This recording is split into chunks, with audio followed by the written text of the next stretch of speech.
예, 안녕하십니까. 예, 반갑습니다. 예, 여러분들을 오늘 이렇게 만나서 반갑고요.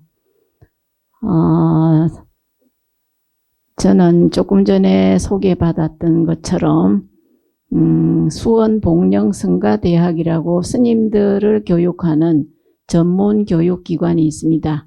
거기에 이제 몸담고 있습니다. 그리고 이제 오늘 여러분들께 말씀드릴 내용은 보현행원품에 대해서 말씀을 드리려고 합니다. 여러분들이 평소에 여기 진관사에서는 보현행원품을 많이 독송한다라고 들었는데 맞죠? 예, 그래서 그 행원에 대해서 조금 말씀을 드리려고 생각합니다. 그러면 이제 행원이라고 하는 것은 무엇이 행원인가 부터 이제 여러분들이 아셔야만 될 것 같아요. 그러면 행원은 원을 가지고서 행동을 한다. 그런 뜻을 가지고 있습니다. 그러면은 바로 원 하나하나의 행동 하나하나의 원을 세우면서 행동하는 거, 그것이 바로 행원입니다. 그래서 이제 이 행원은 물론 이 보현행원을 좁게는 보현행원품에 나오는 10가지에 한정이 된다고 보지만은 넓게 보면은 이 세상 모든 것이 전부 다 보현행원입니다. 여러분들이 행동하는 모든 것 하나하나에 원을 세우고 행동을 하면 그것이 바로 보현행원이 되는 겁니다. 자, 그러면 예를 한번 들어보면, 예를 들어 운전을 직업으로 가진 운전기사님이 운전을 할 때 손님이 차에 탔어요. 그러면 그 손님을 태웠을 때 내가 태운 이 손님이 나와 인연이 됐으니까 내가 목적지까지 잘 모셔다 드리는 것은 물론이고 앞으로 이 손님이 늘 건강하고 행복하십시오.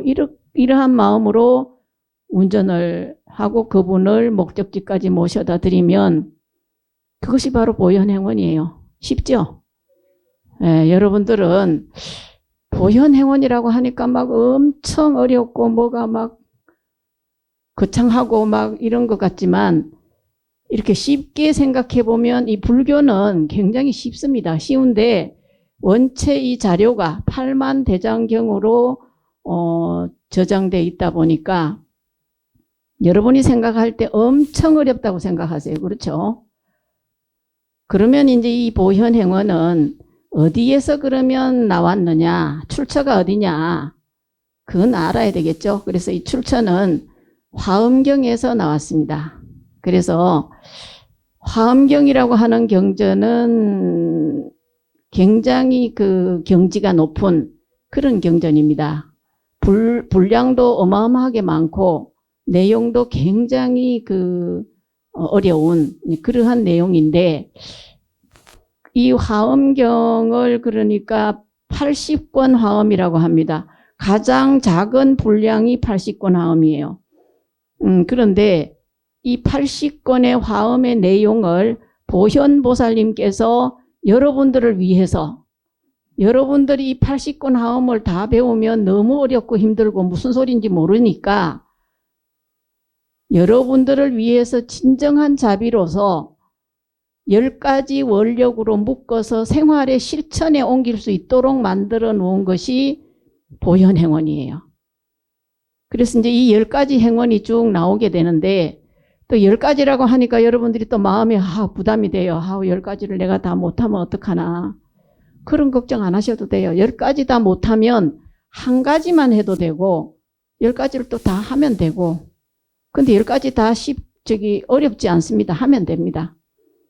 그래서 이렇게 보현보살님이 진정한 자비로서 묶어 놓은 거, 만들어 놓은 거 여러분이 실천하기 좋게 해놓으신 것이 보현행원품의 10가지 행원이다, 원력이다 이런 소리입니다. 자, 그러면 그러면 이 화엄경이라는 게 도대체 어떤 경전이길래 그거는 조금은 알고 가야 될 것 같아요. 그래서 그러면 화엄은 어떠한 경전인가를 조금 이제 여러분에게 말씀드려 보면 80권이나 되는 화엄을 간단하게 말하기가 쉽지는 않겠지만 여러분들이 알아듣기 쉽게 말씀드려 보면 어떤 것이 이 화엄이냐? 부처님의 그 경지, 그러니까 부처님은 전지전능하시고 무소부주한 부처님이다. 즉 부처님은 온 우주에 꽉 차 계십니다. 공기처럼 또 산소처럼 빛처럼 이렇게 꽉 차 계시는 분이 부처님입니다. 자, 이렇게 말씀드리니까 그 단어 자체가 또 어려워요. 무소부주도 하니까 무소부주가 뭐지? 어디든지 계시지 않은 곳이 없다는 뜻입니다.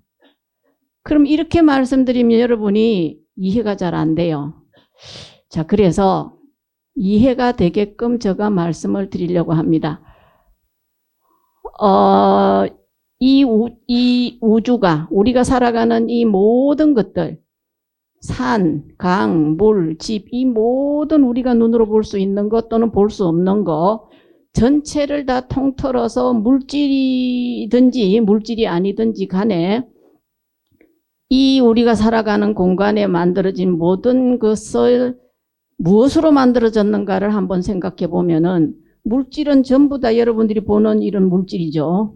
물질이고 그럼 물질의 가장 낮은 단계 물질의 근원이 되는 단계가 뭐냐면은 쿼크라는 것이 제일 물질의 낮은 단계입니다. 우리 이 육안으로 볼 수 없는 거예요.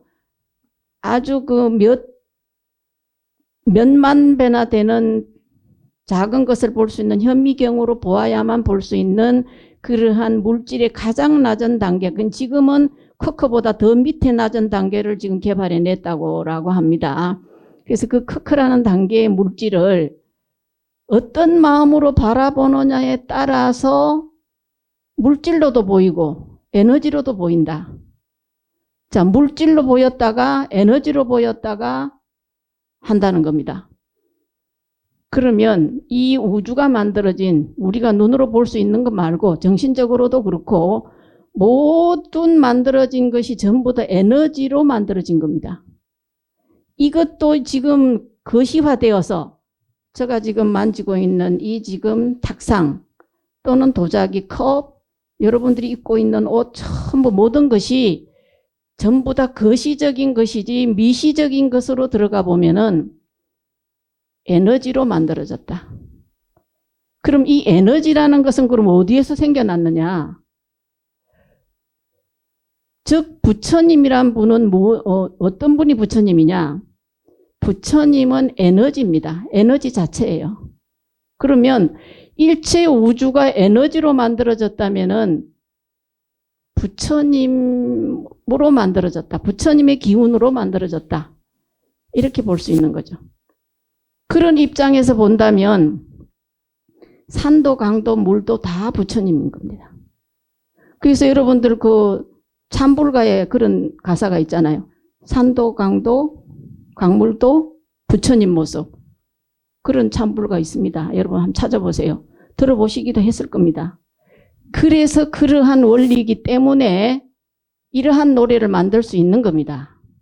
그러면 여러분들이 바라보는 이 바깥에 있는 모든 것들 산, 강, 나무, 건물 이 모든 것들이 다 부처님의 에너지로 만들어졌다. 우리가 지금 숨 쉬고 있는 산소 이건 역시 부처님의 에너지로 만들어졌다라고 볼 수가 있습니다.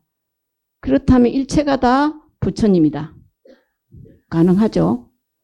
그러니까 부처님은 공기처럼 빛처럼 이 우주에 꽉 차 있다. 가득하다. 근데 우리 중생들은 왜 그런 부처님을 못 보느냐? 내 자신이 딱 마음으로 칸을 막아서 나는 나고 너는 너고 이렇게 분별을 하고 보니까 부처님이 눈에 안 보이는 거죠. 이래서 문제가 되는 겁니다. 그래서 이제 이러한 부처님의 세계 우리가 이러한 눈에 가린 가림막을 다 걷어내는 과정이 이제 수행의 과정이 되겠죠. 그래서 우주에 꽉 찬 부처님의 세계, 그 부처님의 경지, 부처님의 세계를 설한 경전이 바로 화엄경전이다. 화엄경이다. 이렇게 말하니까 또 되게 어렵게 느껴지죠? 근데 사실은 쉬워요. 여러분들이 이해할 수 있게끔 이제 앞으로 풀어나갈 겁니다. 그래서 이제 그러한 부처님의 세계, 부처님의 경지, 그것을 바로 설한 경전이다. 애둘러서 방편으로 이렇게 한 게 아니라 바로 직설적으로 설한 것이 바로 화엄경이다라는 겁니다. 그래서 화엄경은 굉장히 어렵고 쉽지 않은 경전이다. 이렇게 모두들 보고 있습니다. 그리고 두 번째로는 이 화엄경은 뭐냐면은 이러한 부처님이 될 수 있는 단계를 52단계의 그 부처님이 되는 과정을 하나하나 다 말씀해서 어떻게 수행을 하면 부처님이 될 수 있다라는 과정을 쭉 설명한 경전.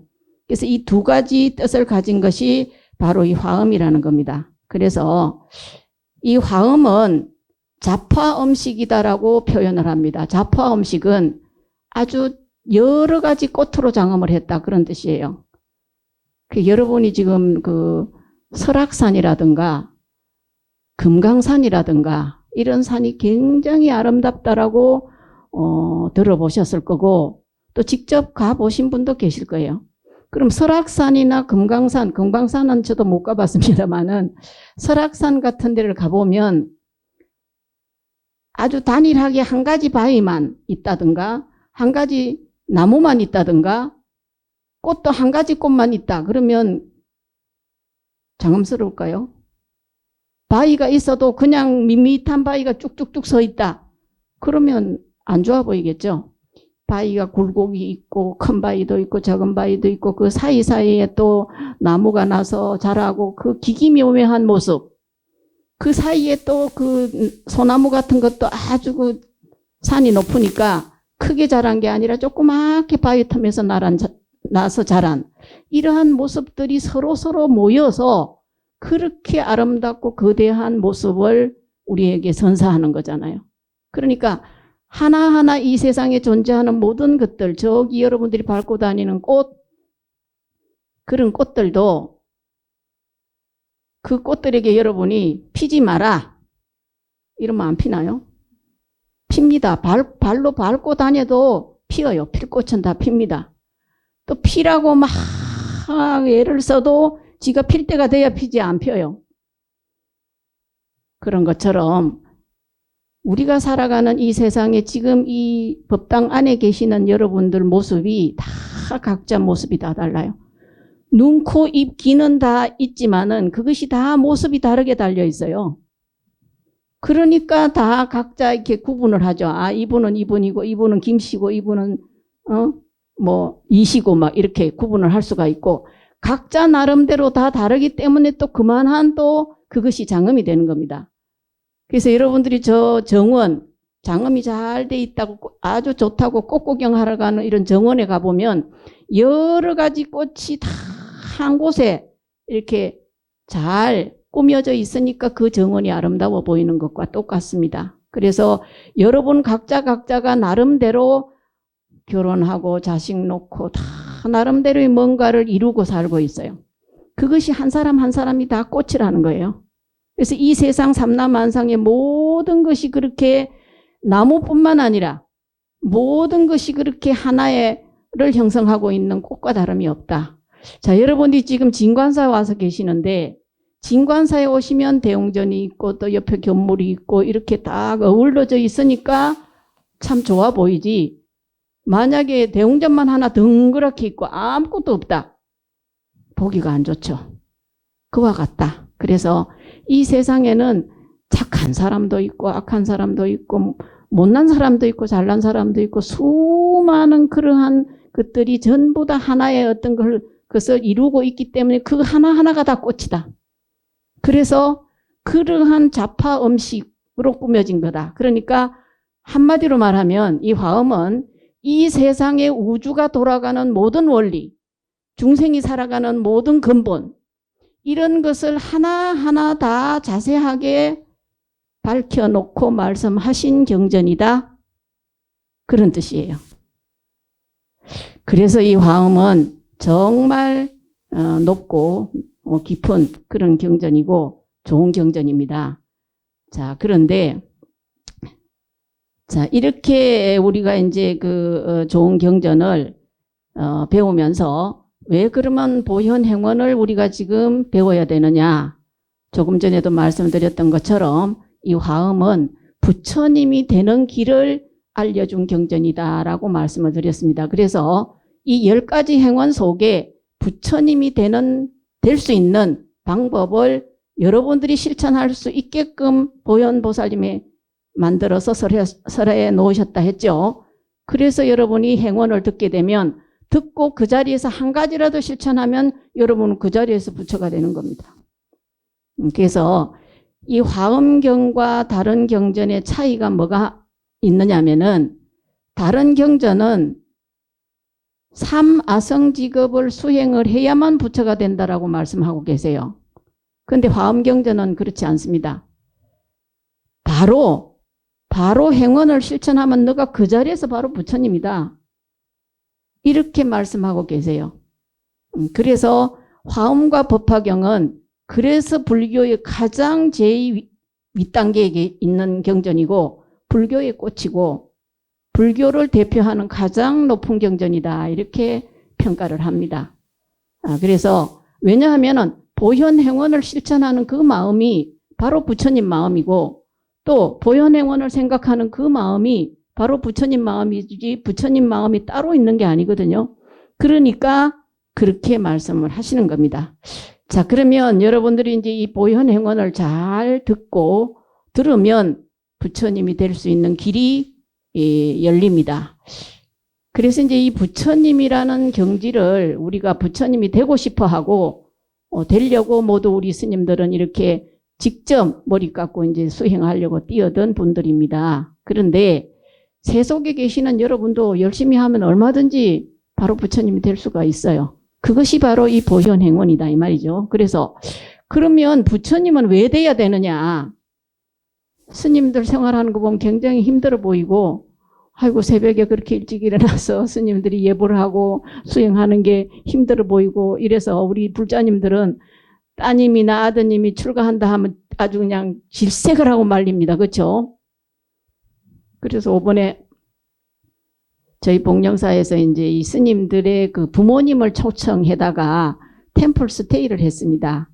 그래서 템플 스테이를 하면서 그 부모님들이 자식들을 절에 보내놓고 막 걱정하고 아이고 우리 아무개가 절에 가서 얼마나 고생을 할까 막 이럴까봐 부모님을 모셔다가 템플 스테이를 하면서 1박 2일 일을 했어요. 하고 이제 해양할 때 이제 저희들이 이제 그분들의 이제 소감을 들어보니까 그래도 마음이 좀 놓인다고 편안한 마음으로 이렇게 돌아가셨습니다. 근데 이제 이 부처님이 그러면 왜 돼야 되느냐? 부처님의 경지는 무한하게 좋은 자리입니다. 여러분들이 제일 좋아하는 거 새해가 되면 여러분들 뭐라고 인사합니까? 복 많이 받으세요. 그 복이 뭡니까? 부자 되는 거잖아요. 여러분들이 좋아하는 게 돈이잖아요. 그저 돈. 그 돈 되고 부자 되는 거 이 부처님의 자리는 부자로 끝나는 게 아니에요.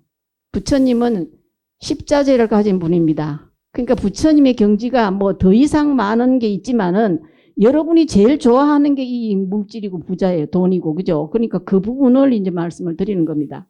그래서 부처님은 십자제가 있는데 십자제를 다 말씀드리면 너무 시간이 길고 여러분이 좋아하는 제자제는 재물자제입니다. 재물자제는 그럼 어떤 경지 정도 되느냐? 여러분들 아마 많이 들어보셨을 거예요. 돈 나오라 뚝딱 하면 나오는 도깨비 방망이, 집 나와라 뚝딱 하면 집 나오는 도깨비 방망이, 그거 하나씩 있었으면 좋겠죠. 그죠? 그런데 부처님의 경지는 그런 도깨비 방망이를 1000개, 10,000개 만들 수 있는 능력이다.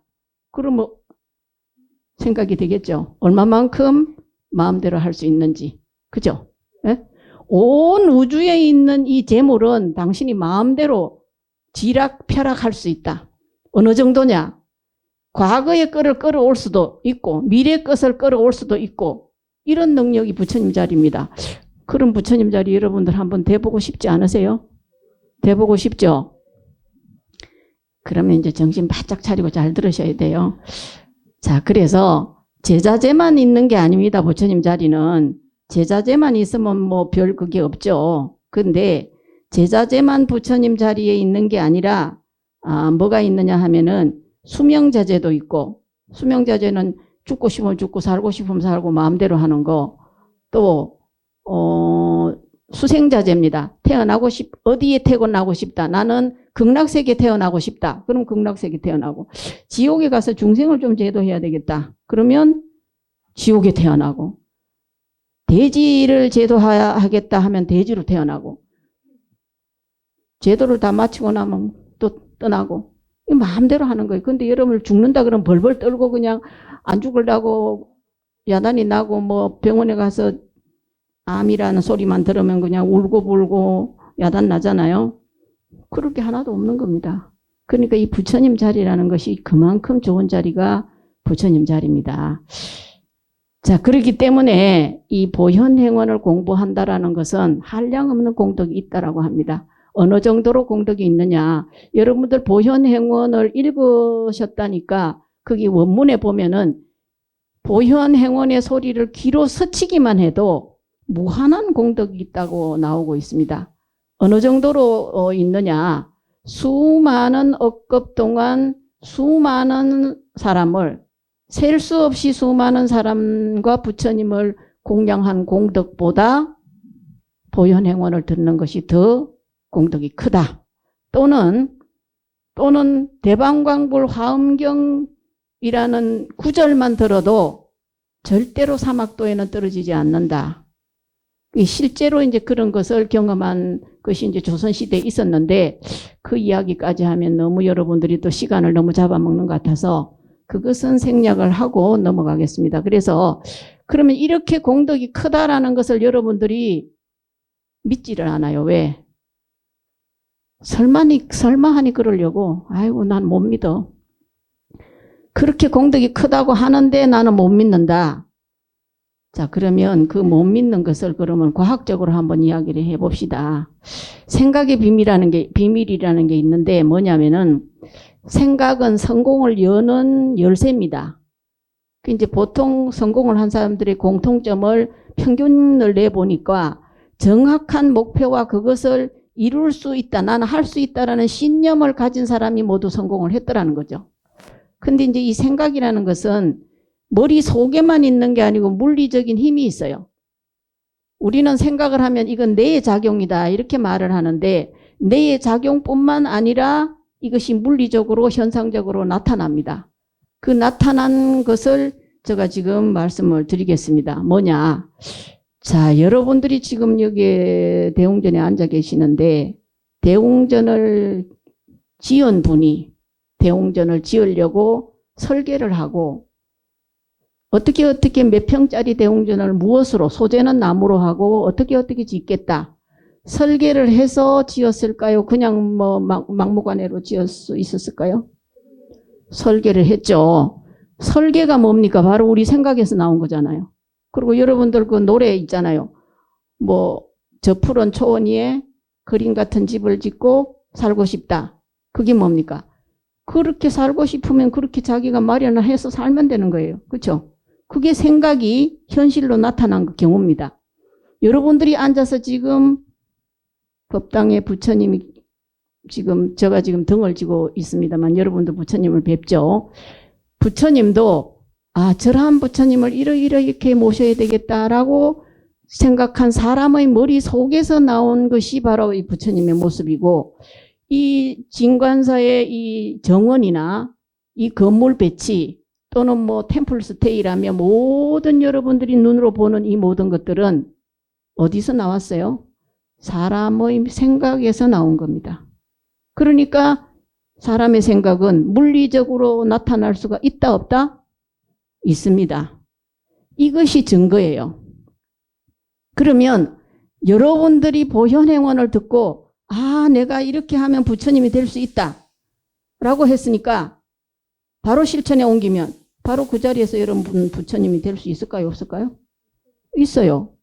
이게 물리적인 힘이 된다는 겁니다. 그래서 여러분들이 오면서 버스를 타고 왔던 차를 갖고 오셨던 여러분들이 온 길, 여러분들이 모두 바라보는 이 모든 것들은 전부 다 사람들의 머릿속에서 나온 거예요. 그러니까 생각이 물리적으로 나타난 겁니다.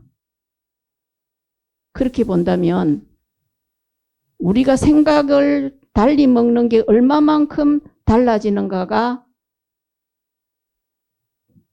다른 거예요. 그래서 어느 고등학생이 조금 이렇게 조금 공부를 못했던 모양입니다. 그러니까 선생님이 너는 공부 못해. 이렇게 해서 그 학생이 아 나는 공부 못하는 학생이야. 이렇게 하고 아예 공부를 안 했어. 그런데 그 학생이 고등학교 1학년이 됐는데 고등학교 1학년 담임 선생님이 이 애를 보고 너는 할 수 있어. 너는 앞으로 미국의 링컨 대통령처럼 그렇게 될 수도 있고 네가 무슨 생각을 하고 있는지 뭐가 되고 싶으냐. 그러니까 이 학생이 뭐가 되고 싶다 했겠죠. 그러니까 너는 그렇게 얼마든지 될 수 있어. 열심히만 해. 그래서 그 선생님 말을 믿고 열심히 했더니 정말 그 학생이 나중에 교수가 됐습니다. 이래서 그 사람의 생각이 얼마만큼 중요한가. 이게 중요한 거죠. 그래서 여러분이 이 보현행원을 들으면 공덕이 무량하다 하니까 뭐 이렇게 무량해. 그게 아니에요. 생각 하나가 바뀌는 데 따라서 그 사람의 운명이 달라지고 그 사람의 운명이 지금 달라지면 지금만으로 끝나는 게 아니에요. 그것이 쭉 세세생생 이어집니다. 그러니까 그 나무가 되는 씨앗 하나가 은행이 되는 은행 씨앗 하나, 은행 하나가 아주 작죠. 요만 저 손가락보다 적습니다. 하지만 그게 싹이 터서 나무가 되면 얼마만큼 큰 은행나무가 되잖아요. 똑같은 이치입니다.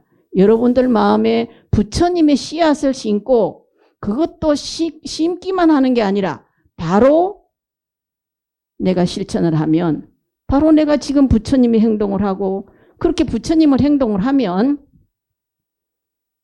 그것이 머지않아서 내가 조금 전에 말씀을 드렸죠. 제자재가 있고 무슨 수명자재 무슨 자재가 서서히 나에게 금생에 오는 것을 느끼게 됩니다. 그러니까 이 공덕이 무량한 거죠. 그죠? 그러니까 여러분들이 참 부처님의 가르침은 이렇게 무량한 공덕이 있는 거구나. 이렇게 여러분들이 확실하게 믿으셔야 됩니다. 그래서 그렇게 믿고 실제로 이제 여러분이 실천해 보셔야 된다 이 말이죠. 자, 그러면 이제 첫 번째가 예경제불이에요.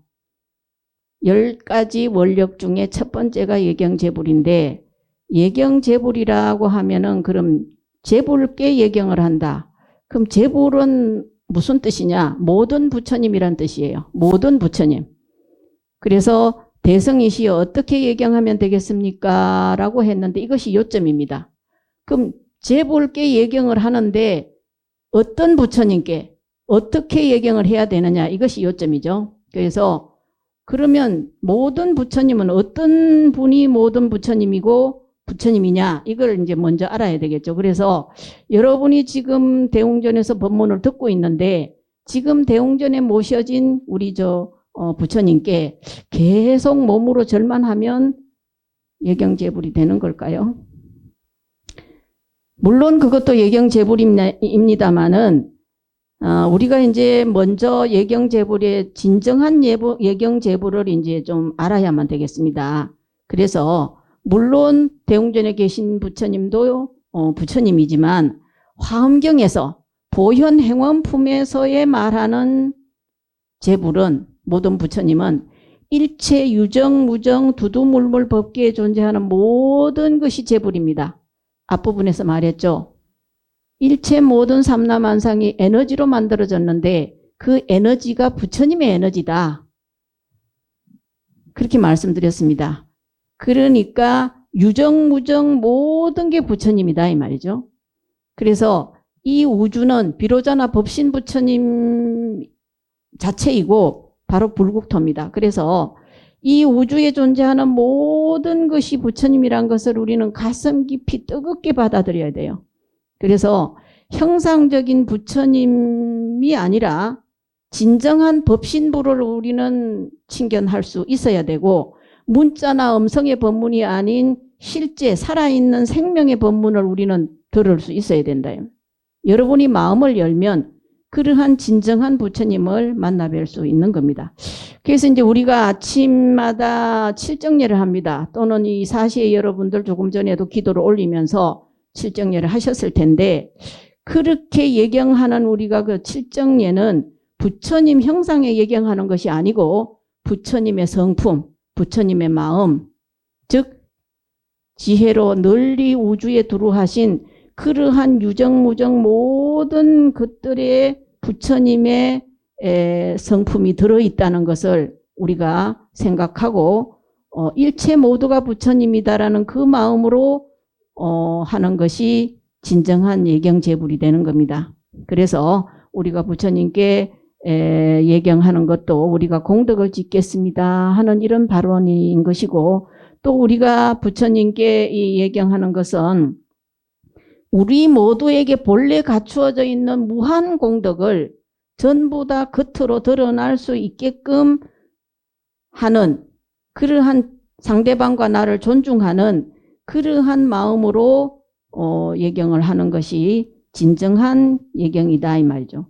그래서 그러한 삶을 본래 구족되어 있는 공덕이 드러날 수 있게끔 살겠습니다 하는 그런 발언이기도 합니다. 그런 마음으로 우리가 예배를 해야 그것이 진정한 예배가 된다 그 말이죠. 그래서 부처님은 공덕신이고 복덕신입니다. 그래서 열애의 마음은, 열애 부처님은 지혜 덩어리예요. 지혜의 덩어리가 부처님이다 이렇게 이제 보시면 되는데, 9세 10세 호상적의 경계에 의해서 보면 이게 무슨 소리냐. 여러분들 조금 전에도 법성계 하셨죠? 그 중에 9세 10세 호상적이 나옵니다. 이 소리가 무슨 소리냐. 9세는 과거의 마음에 과거 미래 현재가 있고, 현재의 마음에 과거 미래 현재가 있고, 또 미래의 마음에 과거 현재 미래가 있어요. 그러면 3은 9가 되죠. 9 마음이 되는데, 그게 현전 1을 못하면 10세가 돼요. 그러면 자, 여러분이 지금 이 자리에 앉아서 1년 전의 일을 한번 생각해 보세요.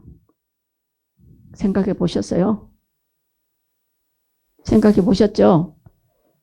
그러면 1년 전의 일을 생각해 보는데 1년 동안 시간이 걸리나요? 지금 현전 1년에 그게 생각이 됩니다. 그죠?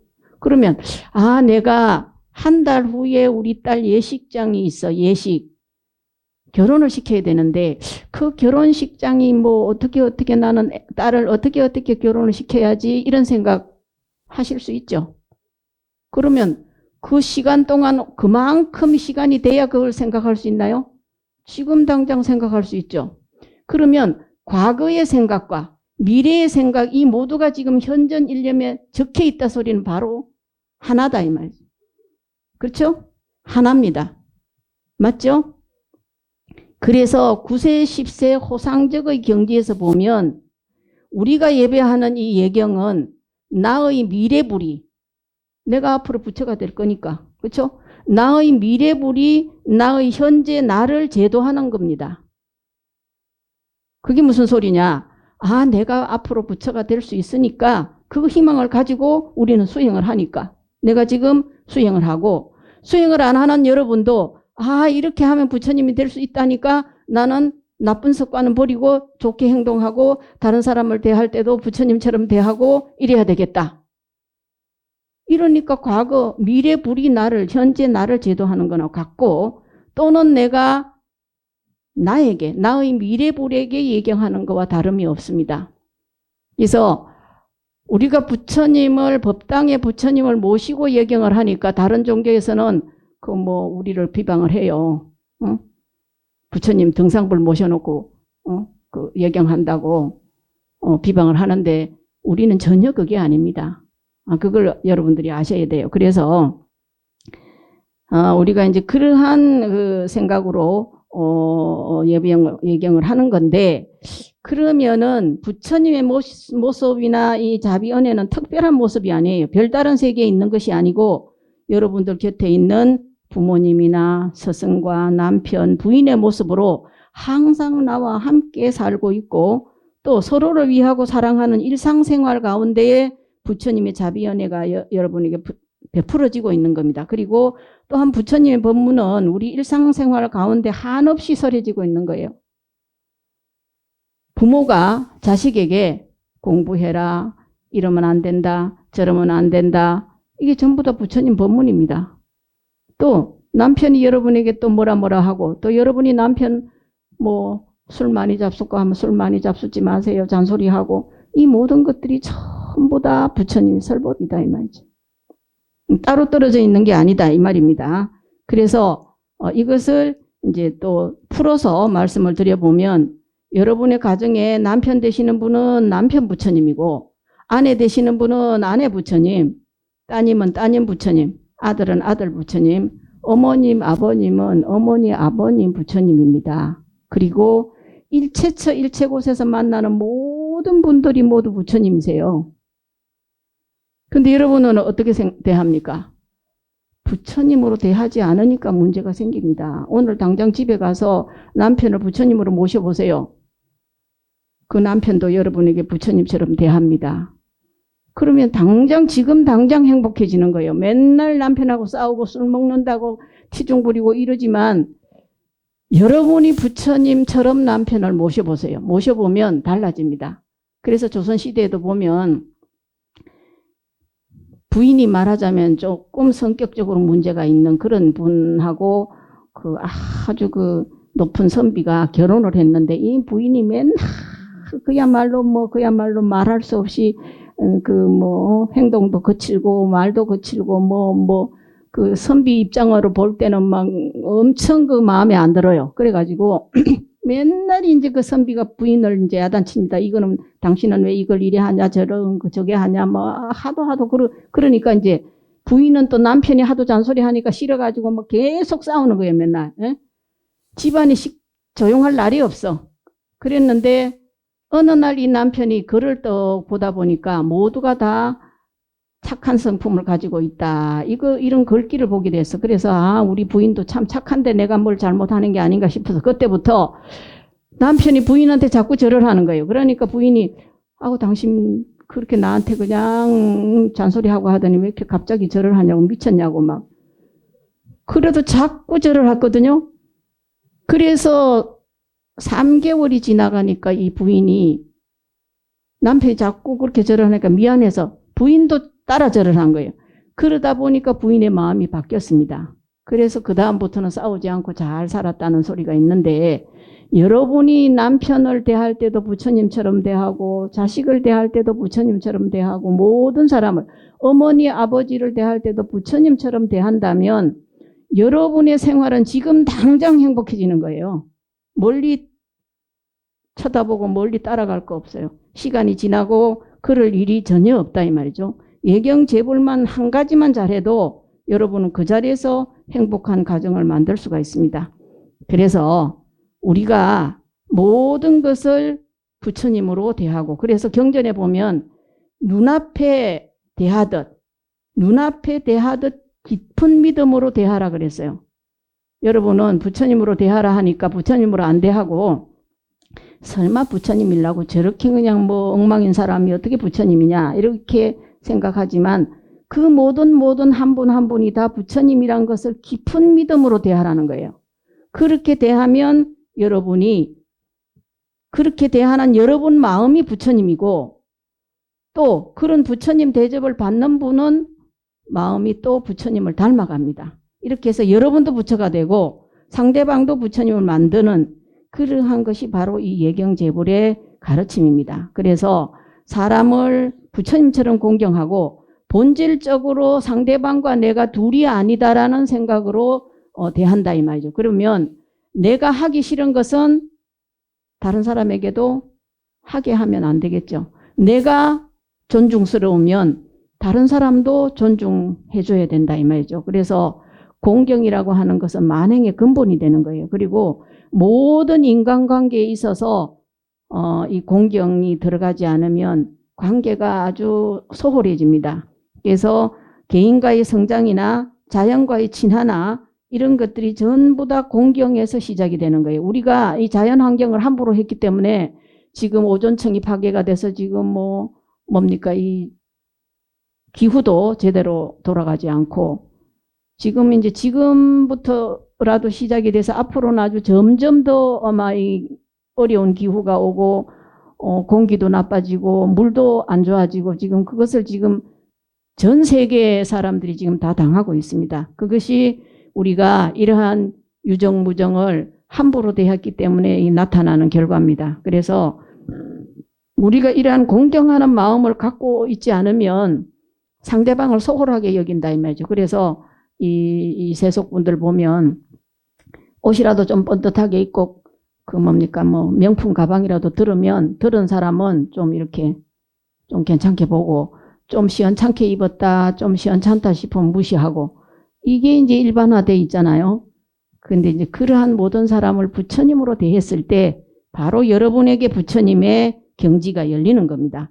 그래서 의사가 환자를 대할 때도 또는 스승이 제자를 가르칠 때도 모든 관계에서 이 공경이라는 것이 이 밑바닥에 깔려 있지 않으면 인간관계가 제대로 되지 않습니다. 그리고 서로 간의 신뢰가 깊어지지 않죠. 그래서 이제 이러한 그 인간관계가 잘 성립이 되면 여러분이 원하는 소원도 성취가 바로바로 된다는 겁니다. 그 한 예로 뭐가 있냐면은 그 해인사에 희랑대라는 곳이 있습니다. 거기에 옛날에 희랑대사라는 희랑조사가 계셨는데 그분이 굉장히 큰 스님이시거든요. 그래서 이제 어느 날 그 희랑대에 어느 젊은 부인이 쌀하고 미역하고 막 머리에다 이고 이제 불공을 하러 왔어요. 그래서 이제 희랑대사가 위에 이렇게 서 계시다가 그 부인이 오는 걸 이렇게 내려다보고 부인에게 그 어떻게 왔느냐 그랬습니다. 그러니까 부인이 불공하러 왔습니다. 그랬어요. 그럼 무슨 불공을 하러 왔느냐 그러니까 생남불공하러 왔대요. 그러니까 이 스님이 그래 생남불공하러 왔으면 그 머리에 인 거 그대로 미역이랑 뭐 쌀 이고 온 거 그대로 바로 너 집으로 가라는 거야. 아니 불공하러 왔는데 가라 그러면 어떡합니까? 그러니까 내 시킨 대로 하라고. 가서 너 집에 가면 너 집에 가서 너 시어머니한테 잘해라. 그러면 불공이 성취될 거다. 그랬습니다. 그래서 이제 이 며느리가 그 머리에 인 쌀하고 미역 그대로 이고 저 집으로 갔습니다. 마침 가니까 시어머니가 밥을 한 솥을 하고 국을 잔뜩 끓이고 뭔가 반찬을 해가지고 막 이제 먹으려고 차리는 중에 며느리가 들어온 겁니다. 근데 그 시어머니가 어떤 시어머니냐면은 제치러 온 시어머니가 제치러 온 지 한 6개월밖에 안 됐는데 며느리가 먼저 시집와서 살림을 다 거머쥐고 있고 제치러 시어머니가 들어왔으니까 그 시어머니가 이 며느리 눈치를 보느라고 밥도 제대로 못 먹었나 봐요. 그러니까 며느리가 불공하러 간다니까 이제 오늘 저녁 때야 오겠지 싶어서 쌀을 퍼다가 이제 만들기 밥하고 국 끓이고 자기 먹고 싶었던 반찬 다 이제 만들어서 먹으려고 하는데 이제 며느리가 오으니까 너무 깜짝 놀래갖고 막 그러는 거예요. 그러니까 이제 며느리가 그 모습을 보고 뭘 알았느냐면은 아, 어머니가 내 눈치를 많이 보셨구나. 내가 그런 걸 모르고 있었구나. 그래서 이 며느리가 그때부터 그 시어머니에게 그렇게 마음을 다해서 잘했어요. 그랬더니 1개월 조금 지나서 바로 임신이 돼서 떡두꺼비 같은 아들을 낳아서 희랑대에 인사드리러 왔답니다. 그래서 상대방에게 잘하면 바로 여러분의 소원이 바로 성취가 됩니다. 그래서 그 시어머니가 이 며느리한테는 부처님인 거예요. 그래서 이 세상에는 부처님이 따로 계신 게 아니라 일체 모두가 다 부처님이다. 이렇게 여러분들이 생각해야 됩니다. 그래서 여러분이 그러한 것을 이치를 잘 아셔야 됩니다. 그래서 이제 다른 사람을 공경하는 것은 자기 자신을 공경하는 것과 똑같아요. 왜냐하면 이제 조금 전에도 말했듯이 남편을 부처님처럼 대하면 남편도 여러분에게 잘할 것이고 자식에게도 부처님처럼 대하고 상대방을 부처님처럼 대하면 그것이 결과적으로 나에게 다 돌아와요. 그러니까 나를 위하는 것과 똑같은 이치죠. 그래서 남을 존중하는 것이 다 나를 존중하는 것이고 남을 위하는 것이 결국은 나를 위하는 게 됩니다. 그래서 우리가 보면 우리가 사홍서원을 합니다. 그 사홍서원은 중생을 다 구제하겠다는 건데 그 사홍서원이 결국은 어떻게 되느냐. 내 자성의 중생을 구하게 되고 내 자성의 번뇌를 끊게 해줍니다. 그러니까 중생을 구제하겠다는 것이 바로 내 중생을 구제하는 게 돼요. 그래서 이 보살도를 행하는 그것은 뭐냐 하면 상구보리 하하중생이에요. 상구보리를 하려면 하하중생을 해라. 위로 부처님의 경지를 구하려면 밑으로 중생을 구제를 하게 되면 위로 부처님이 될 수 있다. 이것이 상구보리 하하중생의 원리입니다. 너무 오래 하면 안 되겠죠. 근데 이제 이렇게 공경하는 할 수 있는 이 지름길이 또 한 가지 있는데 짧게 하고 끝내겠습니다. 뭐냐 하면은 이 지름길은 감사하는 마음을 갖는 것이 공경하는 지름길이에요. 그래서 부처님께서는 부모님 은혜, 스승의 은혜, 나라의 은혜, 중생의 은혜를 아주 많이 강조하셨습니다. 우리가 백중을 1년 행사로 하는 이유도 바로 이 부모님의 은혜, 스승의 은혜, 이런 은혜를 갚는 그러한 그 행사가 됩니다. 그래서 이제 여러분이 정말 마음속으로 깊이 정말 그 부처님 은혜를 막중하고 부모님 은혜가 막중하다는 것을 가슴 깊이 느꼈을 때 비로소 여러분 마음이 천방지축으로 날뛰던 여러분 마음이 방황을 멈추고 여러분 마음에 감사하고 또 참여하는 그러한 눈물이 가슴 깊이 속에서 솟아오르게 됩니다. 그렇게 깊은 감사를 느끼지 못하면 공경하라 해도 마음이 우러나질 않아. 그 요즘 시대는 들어보면 참 옛날에는 참 부모님께 효도하는 것을 참 주 목적으로 하고 우리가 살아왔는데 지금은 전부 다 이 젊은 세대들이 부모님을 참 그야말로 키워주는 기계로 하는 이제 이런 시대가 돼서 참 문제입니다만은 여러분들이 이런 감사할 때 사람뿐만 아니라 이 모든 천지에 존재하는 모든 천지의 은혜를 여러분이 느끼고 감사해야 할 때 이 천지가 여러분에게 그 감사한 은혜를 여러분에게 돌려줍니다. 이것이 원리예요. 진리입니다. 그래서 모든 것에 감사하는 마음을 가질 때 여러분이 진정한 공경심이 우러나올 수가 있다는 겁니다. 그리고 고난을 만났을 때 역경이 생겨났다. 아이고 내가 이런 도저히 못 살겠다. 이러한 생각이 났을 때도 감사한 마음을 일으키면 그 고난에서 빨리 벗어날 수가 있습니다. 여러분이 정말 잘 살다가 그야말로 부도가 나서 길거리에 앉았다. 그러면 어떤 생각을 하느냐. 아이고 내가 이렇게 했으니까 그만 나는 안 살고 죽어야 되겠다. 이럴 게 아니라 재물은 다 없어졌지만 내 몸은 그래도 이렇게 안 죽고 살아났으니까 얼마나 감사한 일이냐. 이렇게 생각하면 또 살 길이 생깁니다.